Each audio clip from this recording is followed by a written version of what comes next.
Okay, folks, welcome back. This is my next pre-recorded lecture. Today we're talking about chapter 23, which is circulatory system. So I'm going to go ahead and get started with that now. Okay.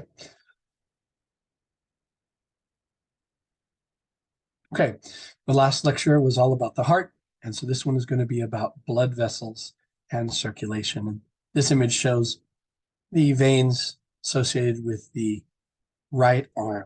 Remember from my last lecture, if it's on your left, it's the patient's right, so that's how it is named. Okay, anatomy of blood vessels. So how are blood vessels set up? Please forgive me again. I'm recording this on the same day I did my last one. Still getting over a bit of a cold, so I'm going to struggle a little bit with my voice. Blood vessels in the body are a closed system of tubes that carry blood. Now, what do we mean by closed system? That means in the absence of injury, blood is supposed to stay inside of blood vessels all the time. It never leaves. That's not the case for insects. They have an open circulatory system. Now, there is one exception to this, and that is in a pregnant woman where the blood leaves blood vessels and goes into a maternal pool of blood that interacts with the fetal placenta. But other than that, unless you're a woman who's pregnant, your blood is supposed to stay inside your blood vessels all the time unless you're injured. Arteries always carry blood from the heart to the tissues. Now, please remember, arteries don't always have to be oxygenated, only on the systemic side. The pulmonary side is going to be reversed. Elastic arteries stretch to help blood pass, as well as storing energy to help push the blood during ventricular diastole. Muscular arteries help pump the blood, but also, more importantly, can vasoconstrict or vasodilate, directing blood from one part of the body to the other. Arterioles are smaller divisions of the arteries, and then capillaries are thin enough to allow gas exchange. As I said last time, the only place where naturally occurring diffusion into or out of the blood occurs. Venules merge to form veins that bring blood back to the heart, same as from the last lecture. Now, this is a great image showing you the difference between an artery and a vein.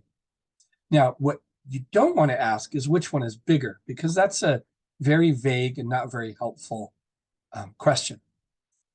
And what does big mean anyway? Do we mean long, tall, thick, whatever? It's better to say, does it have thicker walls? Does it have more musculature? Does it have a larger lumen, which is the empty spot in the center?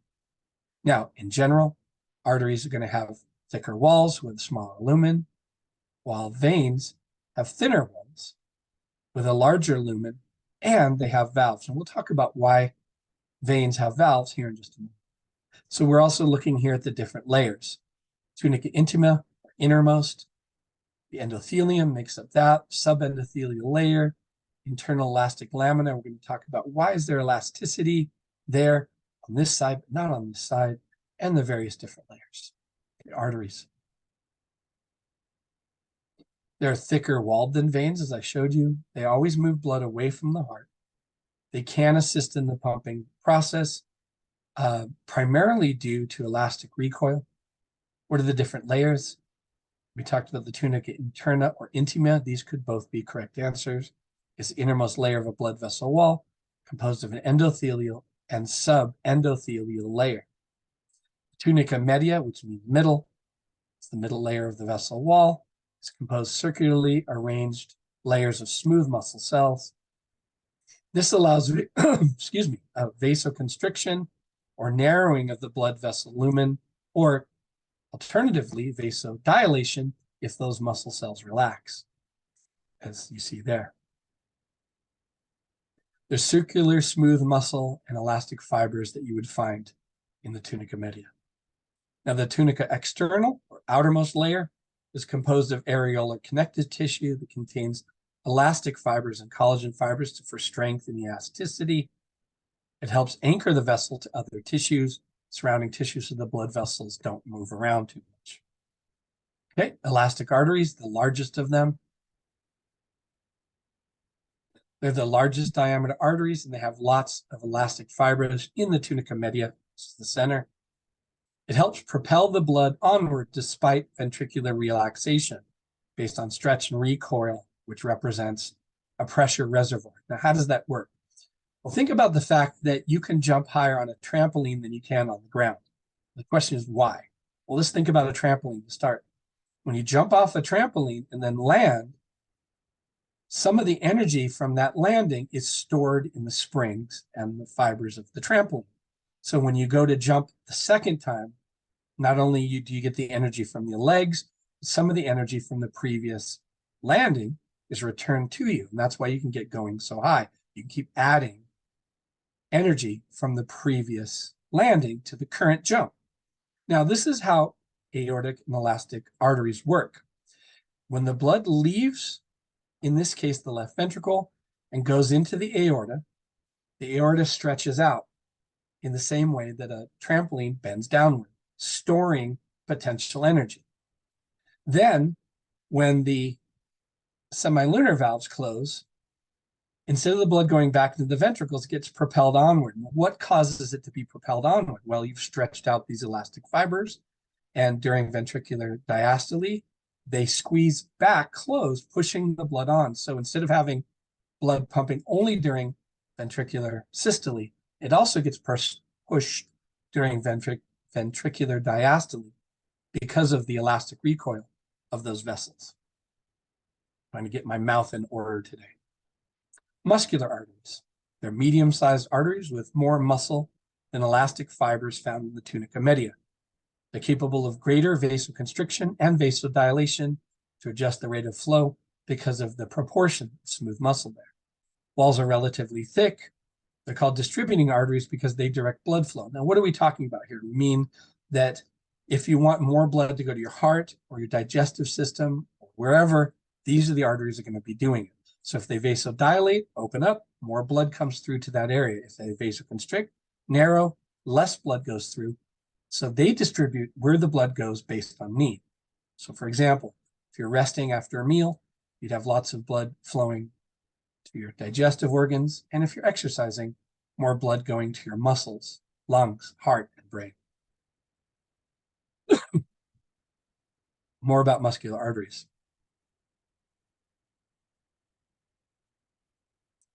Wow, this is just repeating the same slide 3 times. I'm not sure why that happened. On to the next slide. Okay, arterioles. They're small arteries that are much, much thinner that are delivering blood to the capillaries. The tunica media contains very few layers of muscle. They're also going to be responsible for distributing blood, but through a much smaller area. Met arterioles form branches into capillary bed. You can see the met arteriole here is the center tube that's going to determine whether blood flows through a small capillary bed or not. To bypass the capillary bed, precapillary sphincters that you see right there close, and blood flows out of the bed and into the thoroughfare channel. So if you want blood going through these capillaries, then you open the sphincter muscles here, and that allows the blood to flow through all of these tubes. Now, if you close off these precapillary sphincters, blood still has to get from the arteriole to the venous side, but they'll go right through the center of it. Now, why would you want to do that? Well, in areas where you want lots of blood, so for example, if you're overheating and you want blood to go to your skin and dump heat, you would open all of these vessels, allowing hot blood from the core to get to your skin and release the heat in addition to sweating so that you can dump the heat and bring cool blood back to your body. Now, in the cold, you'd want the reverse, right? Because you don't want heat to be lost through your skin. So in this case, you'd close off these capillary beds and deliver the blood straight through there, especially in the skin or exposed areas of the skin, so you don't get hypothermic. Okay? I don't know why it's doing this, folks. Anyway, capillaries are the microscopic vessels that connect arterioles to venules. They're found near every cell in the body, with some exceptions, but are more extensive and highly active tissue. So for example, your cornea, the surface of your eye, capillaries, one of the few places that doesn't have it. In addition, remember the lowest layers of your epidermal tissue, especially your skin, don't have capillaries directly in contact. Now, the entire capillary bed fills with blood when the tissue is active, as I mentioned, and I just told you they're lacking in epithelial tissue, cornea, and the lens of the eye, and in cartilage. So all of these tissues here are going to receive nutrients through diffusion of nearby fluids and not directly through capillary exchange. Function is exchange of nutrients and waste between blood and tissue fluid. That's what capillaries are for. Structure is a single layer of simple squamous epithelium we saw in our very first lecture on tissues, and a basement membrane.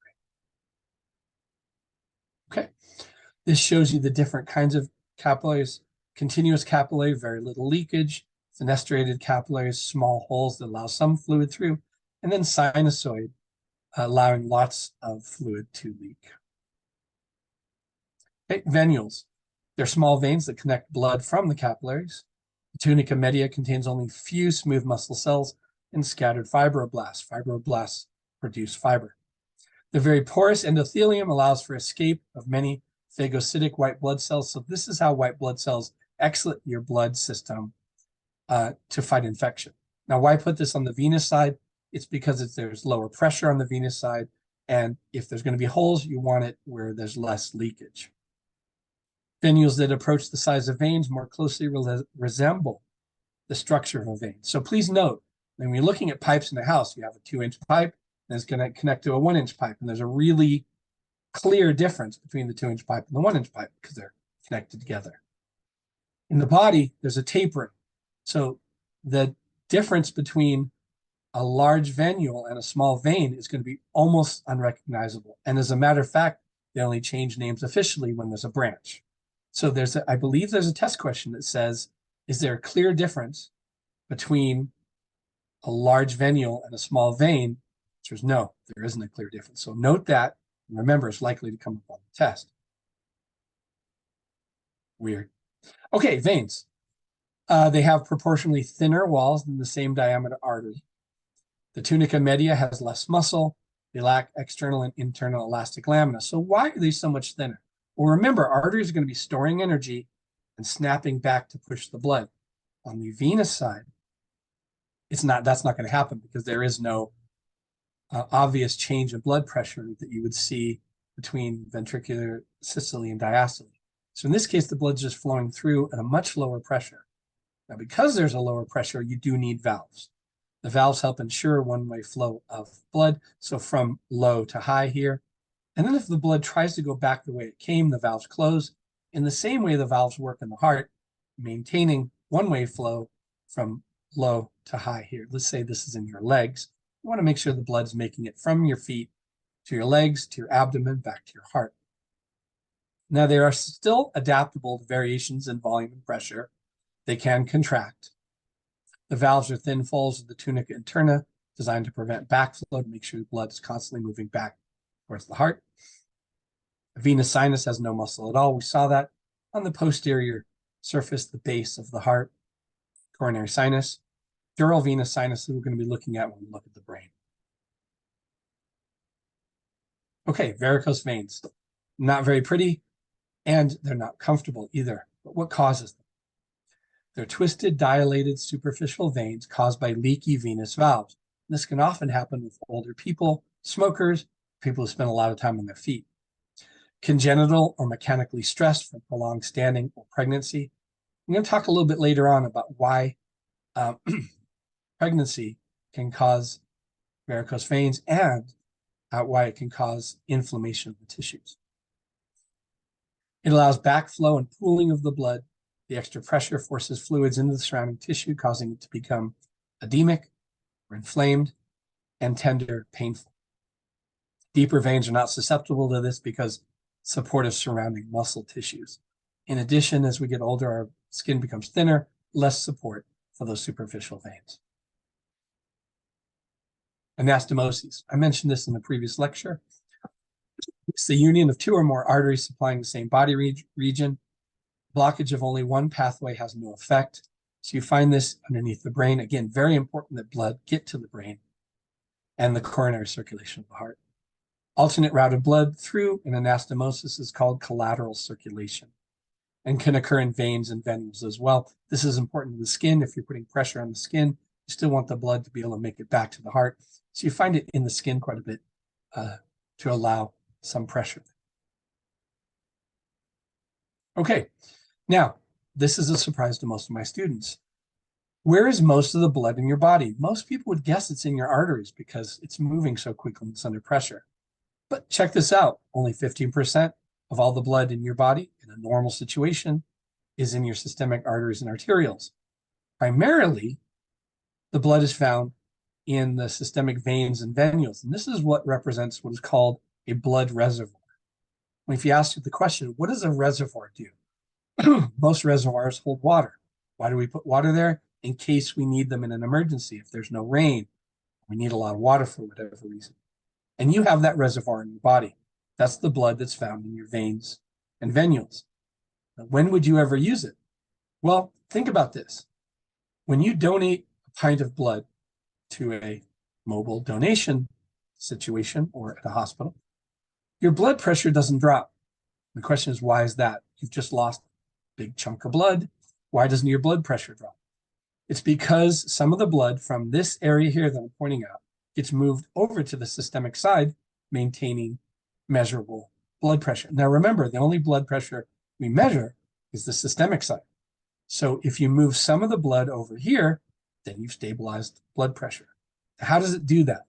Well, when these large veins that have large openings in them, lumens, yeah, I guess that's right. If they just shrink a little bit, there's less volume there. Now there's less space inside the lumen. And by definition, then the blood's going to be moved over to the systemic side. And that happens whenever you lose blood or need more blood on the systemic side for whatever reason. 60% of blood volume at rest is in the systemic veins and venules. It functions as a blood reservoir, as I told you. You find it in the veins of the skin and abdominal organs primarily. And when you need more blood, if you've lost blood or you need more blood on the systemic side due to activity, vasoconstriction or venoconstriction more explicitly is going to move blood from the reservoir, the venous side, over to the systemic artery and arterial side. Capillary exchange.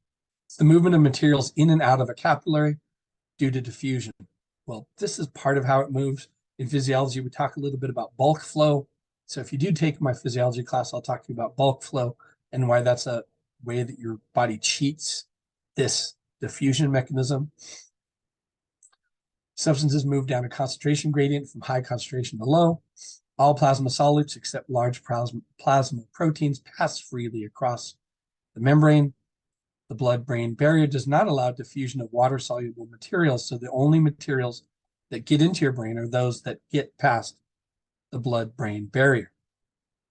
Transcytosis is the passage of materials across an endothelium in tiny vesicles by endocytosis and exocytosis, the details of which I will describe to you in physiology. So large lipid insoluble molecules such as insulin or maternal antibodies pass through placental circulation to the fetus in this way. Okay, blood pressure. I'm going to give you some basics of blood pressure today and much more detail about it in physiology. What is blood pressure?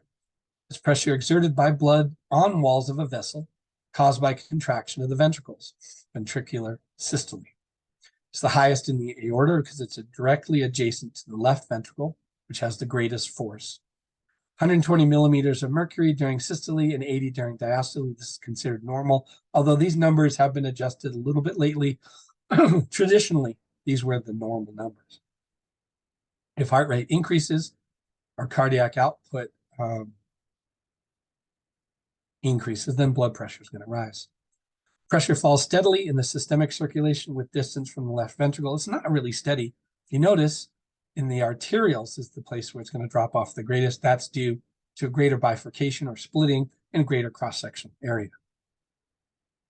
Approximately 35 millimeters of mercury entering the capillaries and 0 millimeters of mercury entering the right atrium. Basically, it's just pouring in as it would a cup. Water retention increases blood pressure. What could cause water retention? Certain drugs and salt. Okay, venous return.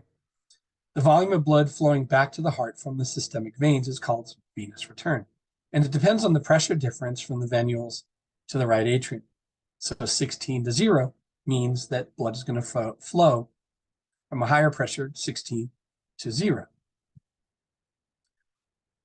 If the tricuspid valve is leaky and buildup of blood on the venous side of the circulation, this can be a problem. The skeletal muscle pump, and this is what this figure is showing, contraction of muscles and presence of valves. So, for example, you have veins in your calf muscle. When you walk, the calf contracts, squeezing the vessel in the center, the vein in the center. Because the blood can't go downward due to the valves, it has to go upward. So walking and exercise actually helps move blood from the lower part of your body to the upper part of your body. Some people who have swelling of their feet might find some relief by exercise, because that contraction of those muscles and increased blood flow help move the fluids back up out of the feet and the blood out of the feet to the rest of the body. Respiratory pump does the same thing. When you take a breath in, you're decreasing the pressure in your chest. I know it seems counterintuitive to some folks, but when you breathe in, lower pressure, that's why air rushes in.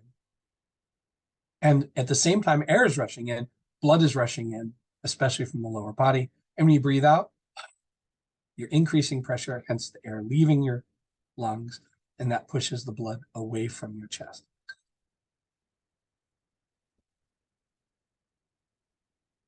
Okay, syncope. When you pass out, this isn't really syncope, but I needed a picture of a guy passed out. I think he was probably at a party and drinking too much, which could potentially cause you to pass out. So what is syncope? It's the fainting or sudden temporary loss of consciousness not due to trauma. So we're not talking about an injury. It's due to cerebral ischemia, which means lack of blood flow to the brain or lack of oxygen. What can be some different causes of syncope? Well, you can have vasodepressor syncope, which is sudden emotional stress. So way back in the day, people used to pass out when they would hear bad news. Not so common anymore. Situational syncope, the pressure associated with coughing, defecation, or urination. So some people, when they cough really hard, can get dizzy, or when they're on the toilet, could get dizzy potentially.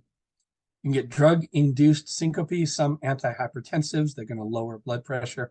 Diuretics are going to lower blood pressure because it allows you to get rid of extra fluids. Vasodilators are going to increase blood volume, blood vessel volume, and therefore decrease pressure. And some tranquilizers can cause syncope. Well, that's the point.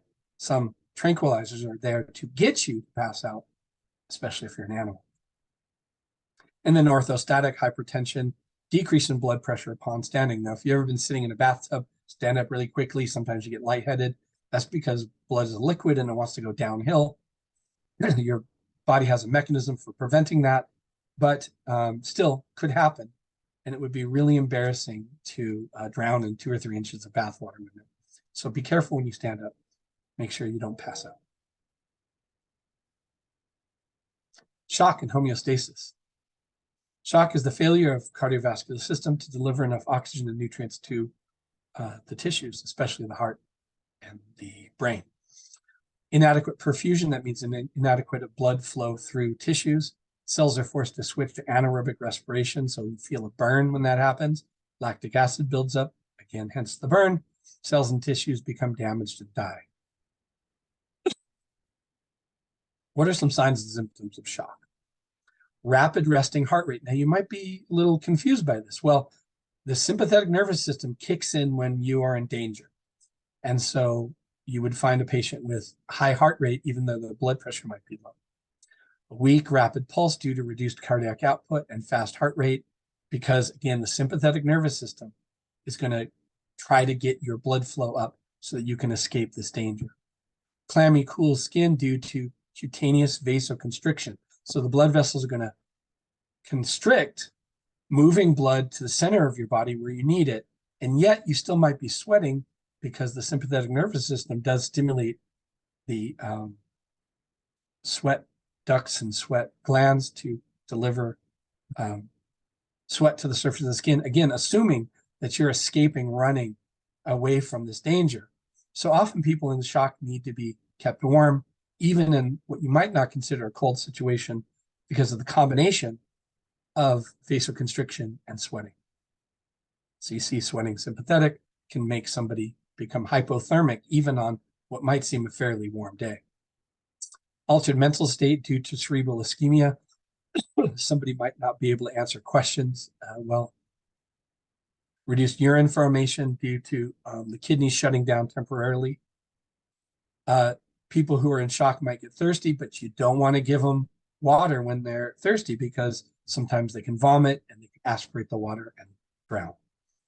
Acidosis is buildup of lactic acid, again, due to the lack of oxygen switching to anaerobic respiration. And nausea, impaired circulation of the GI tract. So these two bullets here go together. Even though someone's thirsty, you don't want to give them lots of liquids to consume because if they pass out and vomit and aspirate it. So when somebody is in this situation, you want to roll them to their side as long as their neck isn't compromised, they don't have any cervical injury, so that if they do vomit, they wouldn't aspirate, it would come out of their mouth instead of accumulating in their mouth and then breathing it in. Okay, these are some pulse points that you would take most commonly on the carotid artery or the brachial arteries where it would be measured with blood pressure cuff. Okay, fetal circulation. How is fetal circulation different? Oxygenated blood from the placenta enters through the umbilical vein. And remember, veins take blood away from the body. So we're going from the placenta back towards the heart, even though it's oxygenated. Now, where was the last place that we saw oxygenated blood going through a vein towards the heart? The pulmonary system, right? Well, if you think about it, the placenta acts as the lungs of the fetus. So this is very consistent.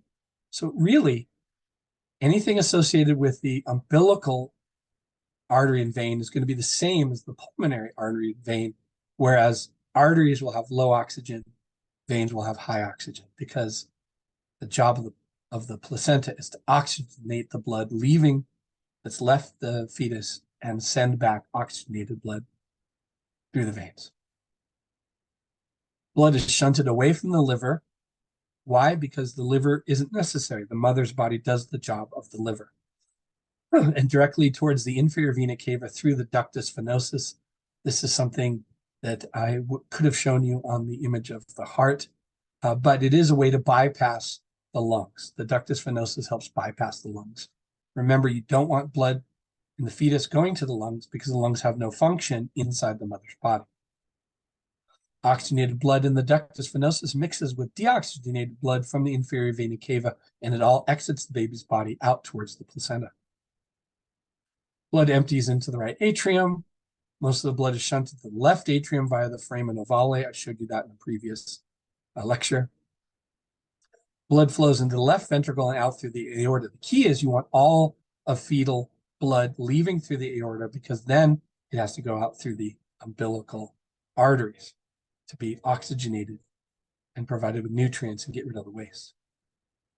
Small amount of blood enters the right ventricle, pulmonary trunk, but much of the blood then is shunted to the aorta through the ductus arteriosus. So some blood doesn't get pushed all the way over onto the left side, but then eventually makes its way again to the aorta through the ductus arteriosus. When you're an adult, that shrivels and becomes the ligamentum arteriosum, the remnant of the ductus arteriosus. Blood travels to the rest of the body, and deoxygenated blood returns to the placenta through the umbilical arteries. Okay, so this is fetal circulation, and it's a little bit different because we're not notice how little goes through the veins, or excuse me, the lungs. Most of it is going to be exiting the body through the umbilical arteries, going through the placenta, coming back. Now, what's interesting is it's going to mix in the inferior vena cava with deoxygenated blood from the lower body, meaning the most oxygen a baby inside the mother's body ever gets is only partially oxygenated. So it goes right atrium and eventually then out to the body again. So this is different. And then when you're born, all of this switches. Left and right side become separated. The umbilical arteries and veins close off, and we go to adult circulation. Okay, this shows you some of the structures and how they work. This image isn't as clear as I would like, but it does show you more or less what I just explained. And that is it for today's lecture. I appreciate you watching. Please send me any questions that you may have. And I, again, hope to see you in the next live lecture. Bye, folks.